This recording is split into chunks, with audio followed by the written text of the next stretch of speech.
It's been months since we saw the salt of the earth face down in a pile of thumbtacks. Since AEW All Out, the absence of MJF has been felt across the entire promotion.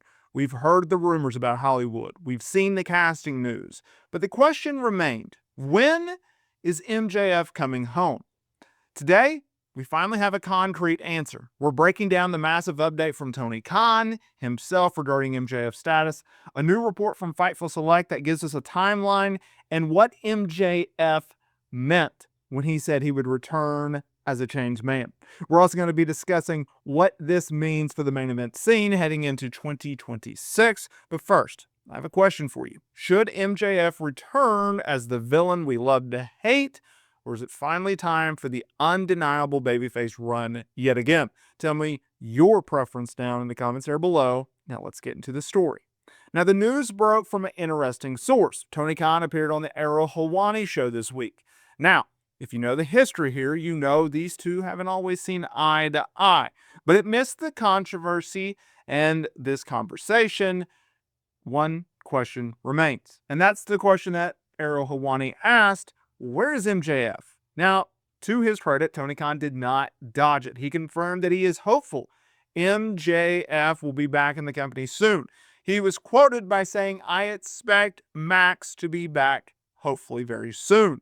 Max is somebody who has been a huge part of why this has been a great year. I think he's done some really great things in and out of the ring this year. But this wasn't just Tony Khan saying this. We're giving an update on MJF. Now, Sean Ross Sapp of Fightful Select pushed out a report backing this up. Now, technically, this report came out before Tony Khan's interview with Ariel Helwani. Just make that clear. Now, sources indicated that MJF is expected to return sooner rather than later. Now, this isn't maybe in 6 months situation. The wording suggests we could see him before the year is out, possibly setting up a major program for the Nets pay-per-view cycle. So, where has he been? It's no secret that MJF has been catching the Hollywood bug. Reports suggest his time away has largely been due to filming commitments for projects like Violent Night 2. Now, he is coming off of a role in Happy Gilmore 2 as well. So, he is crossing over into the mainstream, which Tony Khan has always said is a net positive for his promotion. But from a storyline perspective, his absence was perfectly written. We have to go back to AEW All Out. MJF versus Mark Briscoe in a tables and tacks match. This wasn't a wrestling match, it was a crime scene. We saw MJF take the Jay Driller through a table covered in tacks. It was one of the most brutal losses of his career. That loss did something to the character. Before he vanished, MJF, he didn't make any excuses. He didn't blame the referee. He made a promise. He said that when he comes back to AEW, he will be a changed man. That specific phrasing is what has everyone speculating. This is the meat of the situation. What does a changed MJF look like? For years, he's been the devil. He has been the guy who betrays his best friends. But that loss to Briscoe, it was humbling. There are two ways that this can go. One, his return as the scorched earth villain, someone who has stopped caring about being clever and just wants to hurt people.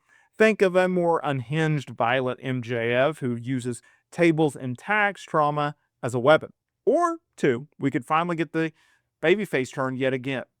The crowd wants to cheer him. We saw glimpses of that when he was during the Adam Cole saga, before it all fell apart. If he returns and admits that Mark Briscoe was a better man, it could trigger a redemption arc that carries AEW through 2026.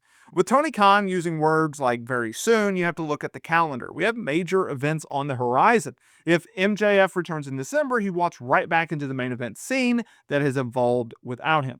Whether he targets the World Heavyweight Championship or goes after a personal grudge, his return changes the ecosystem immediately. The bidding war of 2024 is history. Now we are in the era of MJF as a global star. If Fightful's report is correct, we won't have to wait that much longer to hear his music hit and see MJF walk out.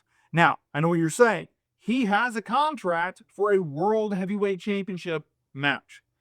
However, it is a little different from Money in the Bank.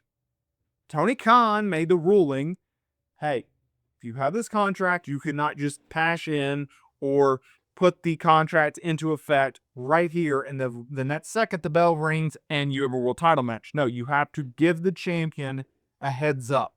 I don't know, or I should say, I don't remember if he gave a definitive timeline as to, hey, it has to be a day, it has to be an hour, it has to be a week. I think it's a week. Don't hold me to that. I'm sure someone will correct me down in the comments here below. But if it's me, if I'm booking AEW, this is how I would do it. So you have the Samoa Joe, Hangman Page, Steel Cage, World Heavyweight Championship match at Full Gear this Saturday. I would not put MJF in that spot of returning, okay?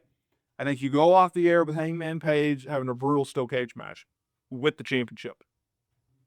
I think you wait until World's End, and then you have him come back. Whoever Hangman defends against, then that will set up Revolution, which in recent memory has been a bigger show. Now, I know World's End, it's also a bigger show, but if I had to guess, that's what they're going to do. They could easily, though, have MJF return at Full Gear and then set up him versus Hangman Adam Page for the AEW World Heavyweight Championship in late December at World's End. So that is the latest. That is the update on Maxwell Jacob Friedman. So my question to you is, are you excited for his return? Do you think he should stay in Hollywood a little bit longer? When do you think he should return? Do you think he should become the World Heavyweight Champion when he returns to AEW television?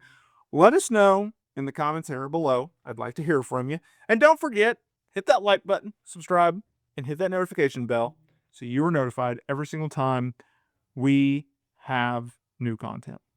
With that being said, I think we look ahead, we look to the future, and we see what MJF can do. I would like, though, just to add this, I would like to see MJF around a little bit more. I know that he is pursuing Hollywood, and that comes with trade-offs. And Tony Khan has been very, very supportive of his pursuit of Hollywood. But I would just wish that we would get a little bit more. We'd get a little bit more out of the situation. We'd get a little bit more out of MJF. We'd get a little bit more MJF. Because he is, hands down, in my opinion, their biggest male star. I know you can throw Will Ospreay in that. He's up there. And Swerve and Hangman. But there's just something different when MJF is wrestling, and there's something different when he's on television and doing promos. He is a stop and watch kind of guy, and AEW desperately needs more of those types of talent.